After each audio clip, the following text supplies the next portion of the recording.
نفس ہے وہ بڑا دشمن ہے یا شیطان بڑا دشمن ہے؟ عمومی طور پہ تو یہ کہا جاتا ہے کہ شیطان نے ہمیں ورغلا دیا، لیکن شیطان جب خود ورغلایا گیا، شیطان جب شیطان بنا تو اس وقت کوئی دوسرا شیطان تو نہیں تھا جس نے شیطان کو ورغلایا، وہ نفس تھا جو شیطان کو بھی شیطان بنا۔ نفس نے اندر سے سر اٹھا کے کہا تھا نا، انا خیر منہ، میں بہتر ہوں، اور باقاعدہ دلیل کھڑی کر لی اس کے نفس نے، خلقتنی من نار وخلقتہ من طین، مجھے تو نے آگ سے پیدا کیا ہے، اسے تو نے مٹی سے پیدا کیا۔ مٹی افضل نہیں ہوتی، مفضول ہوتی ہے، اور آگ اٹھتی ہے اوپر کو جاتی ہے، یہ افضل ہے، لہٰذا افضل مفضول کو سجدہ کیسے کرے؟ میں سجدہ نہیں کروں گا۔ باقاعدہ اس کے نفس نے ایک دلیل تراشی۔ اللہ اگر چاہتا اس کی دلیل کے بخی ادھیڑ کے رکھ دیتا، لیکن اللہ تعالیٰ نے اس کی دلیل کا جواب دینے کی بجائے کہا جا میرے دربار سے نکل جا۔ اس نے کہا مالک مجھے مہلت دے دے، کہا جا قیامت تک تجھے مہلت۔ اللہ اکبر۔ تو اب شیطان کو شیطان بنانے والا نفس ہے جس نے اندر سے کھڑے ہو کے کہا انا خیر منہ، میں بہتر ہوں۔ اس میں نے شیطان کا بیڑا غرق کر۔ انانیت اسے کہتے ہیں، انا خیر منہ، اس سے انانیت ہے، میں بہتر ہوں۔ ایک بزرگ تھے، انہوں نے ساری زندگی اپنی زبان پہ لفظ میں نہیں آنے دیا۔ وہ فرماتے تھے یہ وہ لفظ ہے جس نے شیطان کا بیڑا غرق۔ تو وہ اس مفہوم کو ادا بھی کرنا چاہتے تو بالفاظ دیگر کر۔ کسی نے سنا کہ فلاں شخص ہے، اس کی زبان پہ کبھی میں کا لفظ نہیں آیا، تو اس نے کہا لو اس کی زبان پہ یہ لفظ کیوں نہیں آیا؟ میں جاتا ہوں اور ان کی زبان پہ یہ لفظ آئے ہی آئے۔ ہر شخص کی اپنی ترجیحات ہوتی ہے۔ ایک مہم پہ نکلا کہ ان کی زبان پہ لفظ میں لے کر آنا۔ گیا، حضرت بیٹھے تھے، حضرت ایک مسئلہ پوچھنے آیا ہوں۔ بیٹا پوچھئے۔ کہا شیطان کو کس چیز نے برباد کیا تھا؟ حضرت اب تو بولیں گے نا کہ میں نے اس کا بیڑا غرق کیا تھا، تو کہوں گا جیسے بھی زبان پہ لفظ تو آ گیا، اور شیخ بھی بڑے سمجھدار تھے، سمجھ گئے اس کی نیت کے کھوٹ کو کہ یہ کیوں آیا ہے اور یہ مسئلہ کیوں پوچھ رہا۔ ہر مسئلہ تفہیم کے لیے نہیں پوچھا جاتا، اس کے مقاصد اور بھی ہوتے ہیں، اور اہل اللہ کو اللہ نے وہ بصیرت دی ہوتی ہے جو سائل کے انداز سے سمجھتے ہیں کہ اس کے مقاصد۔ تو کہا حضرت پوچھنے آیا ہوں کہ شیطان کو کس چیز نے برباد کیا؟ حضرت فرمانے لگے نماز کا ٹائم ہو گیا، ابھی جماعت کھڑی ہونے والی ہے، نماز کے بعد اس پہ بات کر۔ خیر نماز ہوئی، سلام پھرا تو حضرت خود فرمانے لگے کسی نے پوچھا تھا کہ شیطان کو کس چیز نے برباد کیا؟ جواب دینا چاہ رہا ہوں کس نے پوچھا تھا؟ جھٹ کھڑا ہو گیا میں نے۔ کہا بس اسی نے اس کا بیڑا غرق کر دیا۔ تو انانیت میں جو ہے یہ شیطان کو شیطان بنانے والی، نفس جس نے اندر سے سر اٹھایا اور کہا انا خیر منہ، میں بہتر ہوں، تو یہ شیطان کو شیطان بنانے والا نفس ہے۔ تو نفس شیطان سے بھی بڑا دشمن۔ اب ہمارے ساتھ دو بڑے دشمن لگے ہوئے، ایک شیطان اور دوسرا نفس، اور دونوں ہمارے باطن کو اجاڑنے کے لیے، ہمارے من کو بے چراغ کرنے کے لیے، ہمارے اندر کی روشنیاں بجھانے کے لیے دن رات کوشش۔ ایک تنہا ناتواں اکیلی جاں، دو دشمنوں کے نرغے میں، اور دونوں دشمن بڑے تگڑے اور بہت طاقتور، اور ہر وقت ہمارے اوپر حملہ آور۔ الشیطان جاسم علی قلب ابن آدم فاذا ذکر اللہ خنس واذا غفل وسوس۔ حضرت نبی رحمت صلی اللہ علیہ وآلہ وسلم نے ارشاد فرمایا شیطان اولاد آدم کے دل پہ قبضہ جماتا ہے، اور جب بندہ غافل ہوتا ہے تو یہ وسوسے ڈالتا ہے، اور جب بندہ اللہ کا ذکر کرتا ہے تو یہ بھاگ جاتا ہے۔ تو شیطان وسوسہ اندازی کرتا ہے، باطن کو اجاڑتا ہے، من کو لوٹتا ہے۔ نفس اور شیطان دو بڑے دشمن تھے جو ہمیں جادہ مستقیم سے بہکانے کے لیے دن رات کوشاں تھے۔ اب اللہ کا کرم دیکھیے، اذا دخل رمضان سلسلۃ الشیاطین، جب ماہ سیام جلوہ فراز ہوتا ہے تو شیاطین جکڑ دیے جاتے ہیں۔ جو ہی ماہ سیام شروع ہوتا ہے، چاند طلوع ہوتا ہے تو شیاطین جکڑ دیے جاتے ہیں، پورا مہینہ وہ آزاد نہیں رہتے، جکڑ دیے جاتے۔ سلسلۃ الشیاطین، یہ جو مسجدوں کے دروازے کھل گئے، جہاں 1.5 صف ہوتی تھی وہاں 5 صف تراویوں میں ہیں، تو یہ شیطان کے بند جانے کی وجہ سے۔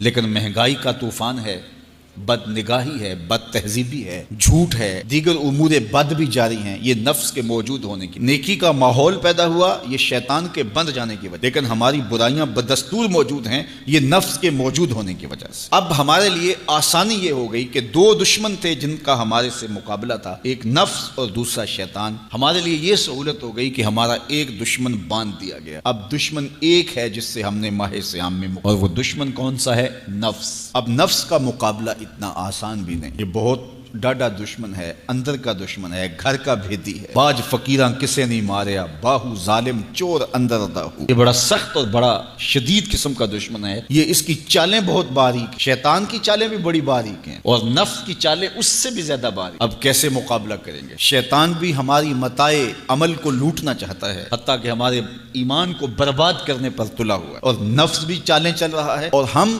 اپنی زندگی لاؤبالی میں گزارتے چلے جا رہے ہیں، ہمیں پتہ ہی نہیں کہ ہم موت کے کتنا قریب ہو رہے ہیں، اور شیطان ہمارے اوپر، نفس ہمارے اوپر حملہ آور ہے، اور یہ چاہتے ہیں ٹھیک ہے یہ چلتا رہے، یہ رسمی زندگی گزارتا رہے، کوئی بات نہیں، اس کے اندر کو ہم لوٹ لیں، اور یہ دونوں دن رات لگے ہوئے۔ ماہ سیام آیا تو ہمارا ایک دشمن بند گیا، ہمیں تھوڑی سی سہولت مل گئی، اب ایک ہی دشمن باقی ہے جس سے مقابلہ کرنا باقی ہے، اور وہ ہے نفس۔ اب نفس سے مقابلہ کیسے ہوگا؟ تو کسی ایکسپرٹ سے پوچھیں کہ جناب نفس ہے، ہم کمزور ہیں، شیطان دشمن ہمارا بندہ ہوا ہے، دو محاذ کھلے تھے تنہا جان کے لیے، ایک محاذ بند ہو گیا، اب ایک ہی محاذ ہے، مقابلہ کرنا ہے تو کیسے کرنا؟ اللہ اکبر۔ تو ہم اقبال کی بارگاہ میں عرض کیا کہ آپ بتائیے۔ وہ کہنے لگے میں آپ کو اپنے مرشد مولانا رومی کے پاس لے جاتا ہوں۔ رومی کے پاس اقبال لے کر کے گئے تو رومی نے کہا کہ میں آپ کو ایک اور شخص کا پتہ بتاتا ہوں، اور وہ اتنا کامل ہے اور اس شعبے میں اس قدر ایکسپرٹ ہے، اس نے کہا ہفت شہر عشق را اتار گش ما ہنوز اندر خمیں یک کوچام۔ عشق کے ساتوں شہر حضرت شیخ فرید الدین اتار گھوم چکے ہیں، اور ہم پہلے شہر کی پہلی گلی کے کونے میں کھڑے ہیں۔ یعنی اتنا بڑا شخص شیخ فرید الدین علیہ رحمہ، تو کہا وہ بتائیں گے تمہیں کہ نفس کا مقابلہ کیسے کرنا ہے۔ رومی کہتے ہیں کہ وہ میرے بھی استاد ہیں، رومی کہتے ہیں کہ وہ میرے بھی ہادی و مرشد ہیں، جس عشق کے شہر میں داخل ہوا ہوں اور ابھی کونے پہ کھڑا ہوں، اس طرح کے ساتوں شہر وہ گھوم کے بھی آئے ہیں۔ آؤ ان سے پوچھتے ہیں کہ جناب نفس قابو کیسے کریں؟ تو شیخ فرید الدین اتار نے کہا نفس نتواں کشت الا باسے چیز بات گوئم یاد گیرش اے عزیز۔ نفس نہیں مرتا، لیکن تین اصلیں اگر آپ کے پاس ہوں تو یہ نفس ٹھہر بھی نہیں سکتا۔ غور سے سن لیجئے، روحوں میں اتار لیجئے، اور زندگی میں ہمارا مقصد ہے اس نفس کا مقابلہ کرنا، شیطان کا مقابلہ کرنا بھی ہمارا مقصد ہے، اور نفس کا مقابلہ کرنا بھی ہمارا مقصود زندگی ہے۔ ساری زندگی فریب میں ہم نہیں گزارنی، زندگی تیزی کے ساتھ گزر رہی ہے اور ہم آغوش موت میں اترنے والے ہیں۔ تو یہ ڈاڈے دشمن ہماری متاع عمل لوٹ رہے ہیں، ہمارے کیے ہوئے عمل کو عجب سے، تکبر سے، ریاکاری سے برباد کر دیتے ہیں، ہمیں پہلے عمل کی طرف جانے نہیں دیتے، پھر عمل کے اندر وسوسے ڈالتے ہیں، پھر عمل ہو جائے تو اس کو پھر برباد کرنے کی کوشش کرتے ہیں۔ کتنے ڈاڈے دشمن ہیں جن کے نرغے میں ہم پھنسے ہوئے ہیں۔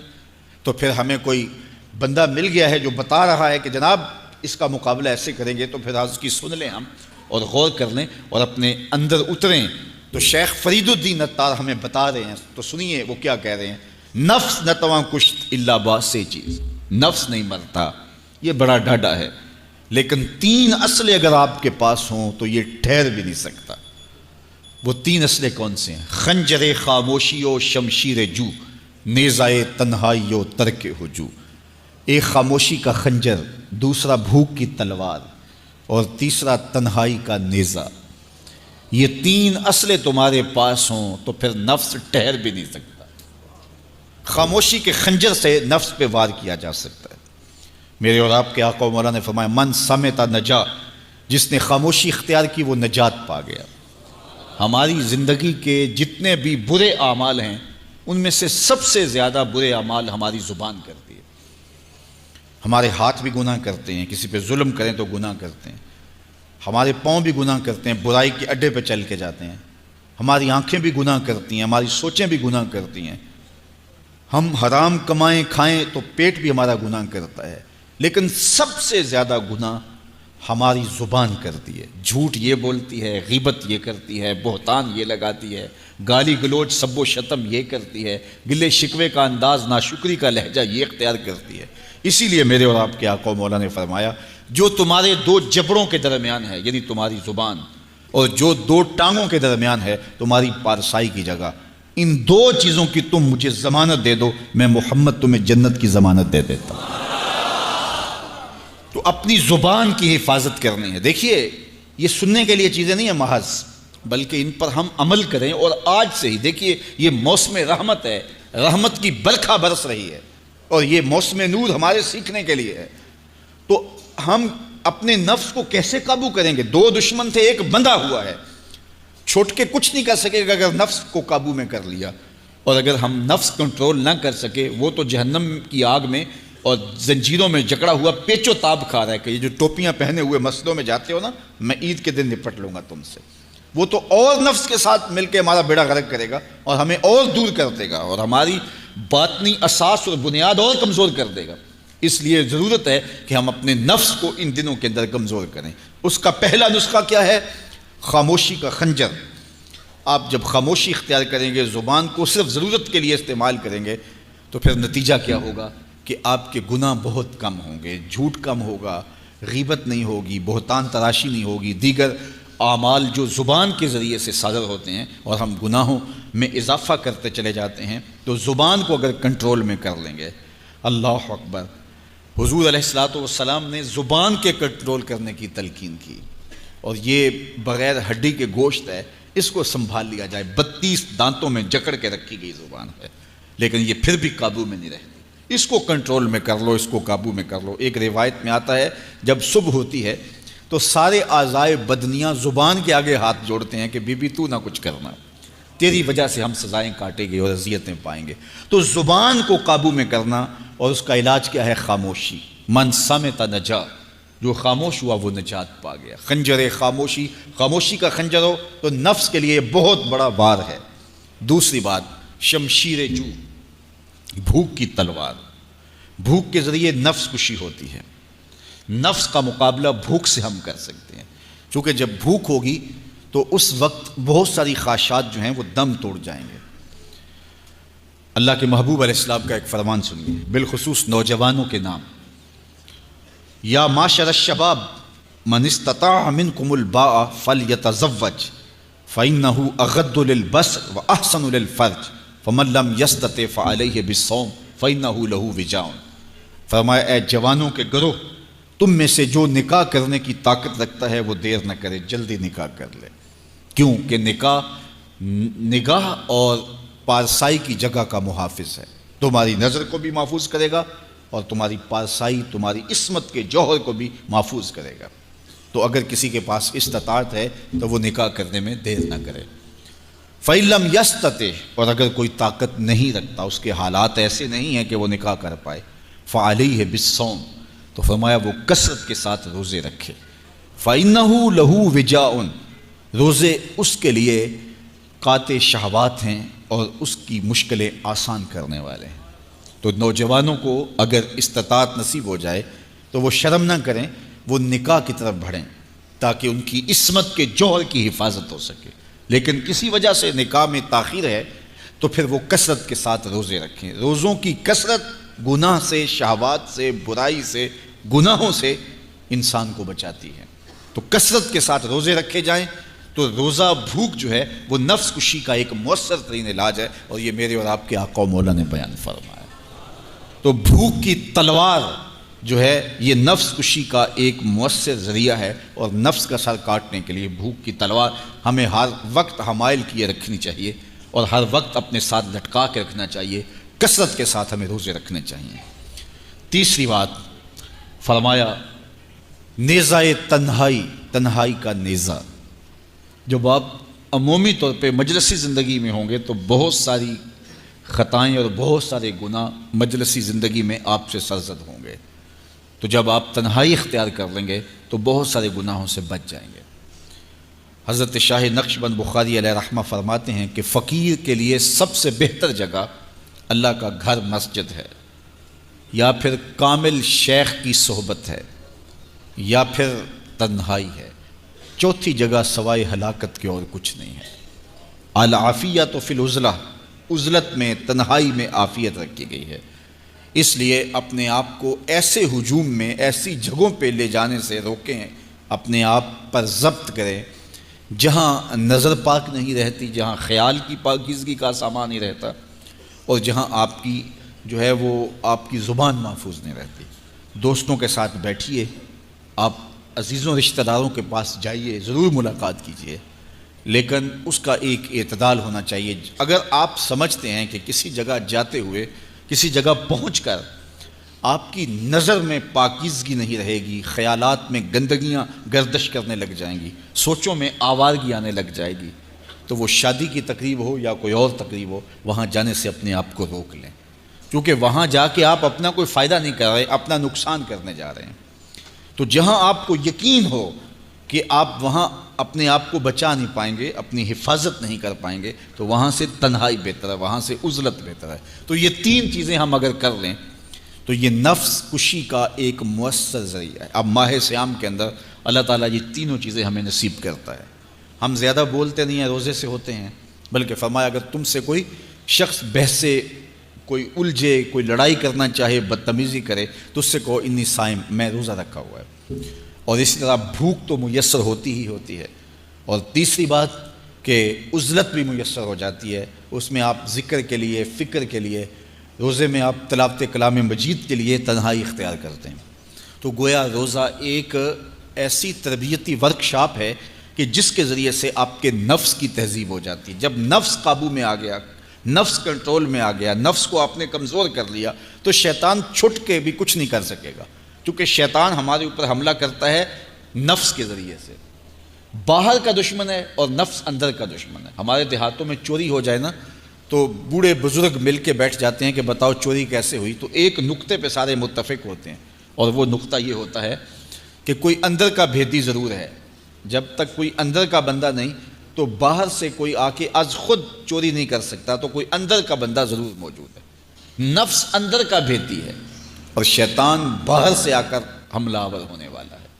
اس لیے شیطان کو اندر آنے کا موقع نفس دیتا ہے۔ نفس کو ہی کمزور کر لیجئے، وہ آپ کا ساتھی بن جائے، نفس امارہ، نفس مطمئنہ بن جائے، اور وہ نفس جو برائی کا حکم دیتا ہے وہ نفس امارہ کہلاتا ہے۔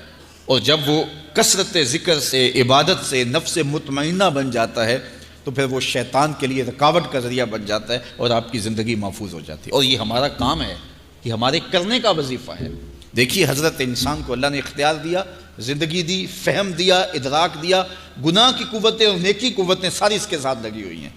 اس نے صرف ایک لاابالی شخص کی طرح زندگی نہیں گزارنی کہ جو سامنے آ گیا کھا لیا اور جو زبان پہ آ گیا بول دی، ایسا نہیں ہے۔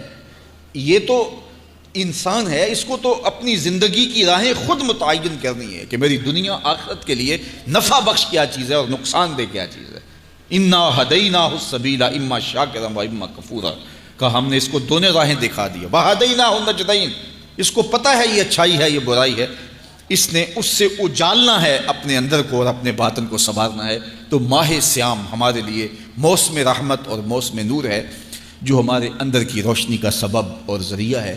تو آئیے یہ موسم اللہ نے ہمیں نصیب کیا، قرآن مجید کی کثرت سے تلاوت کریں، نفس کمزور ہوگا، تنہائی اختیار کریں، نفس کمزور ہوگا، اپنی زبان پہ قابو کر لیں، نفس کمزور ہوگا، بھوک تو ہم روزے کی وجہ سے کاٹتے ہی کاٹتے، نفس کمزور ہوگا۔